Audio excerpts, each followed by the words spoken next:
Shadows. I chase after shadows like a dog chases its own tail. Around I go. I pursue a friendly neighbor's shadow. I fires, $1 bills, lights shadow. Shadows steal my attention. It makes me dizzy. Every shadow is particular, but humanity's shadow doesn't change over time. There's only one shadow I run away from, my own.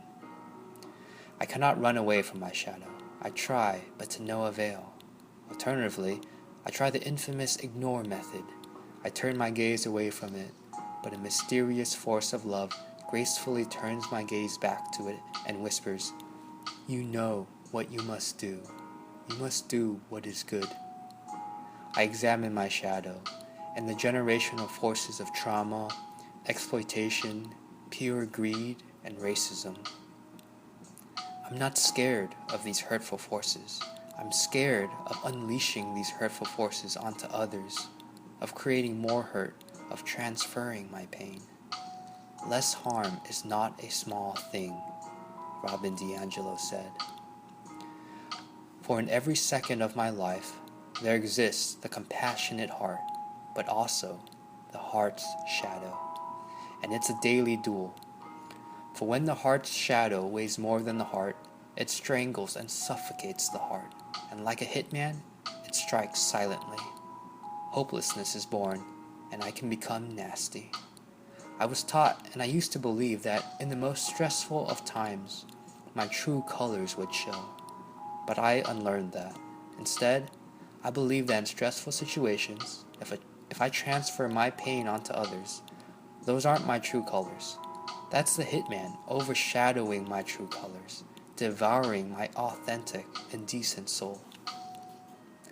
So how can I fortify my heart against this hopeless assassin and my heart's shadow? I'm less hopeless with friends and with reverence. I evoke, unearth, and channel generations inside myself. My mother's steadfastness, my dad's wisdom, my grandmother's kindness, generosity, and creativity, my grandfather's playfulness and humor, a lover's gentle caress, and her soul-empowering kiss. I simply haven't found anything closer to bliss than that. I touch the long, lucky trinket that holds my best friend's hair after he unexpectedly died. Chewy, you'll always be missed, and you'll always be remembered. I see my brother's artful way of looking at cars, not solely looking at their capabilities, but admiring the aura of the 24-degree slant in the front bumper. Anything more than 24 would be obnoxious, and anything less would be deprivating. I hear my sister's love of the outdoors, rafting rivers, climbing mountains, dirt biking, ATVing, as if these adventures are food for her soul. I embrace my vegan cousin's creativity. I would never look at video games and card games the same, mixing and matching, slicing and dicing in unconventional and surprising ways.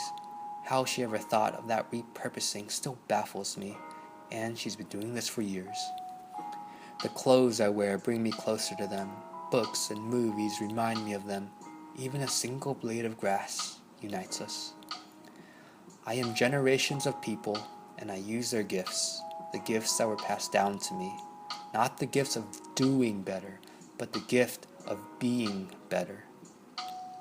My friends and family aren't completely gone, even if they aren't beside me or if they've passed on.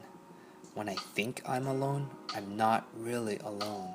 When I feel I'm doing nothing, I'm not really doing nothing.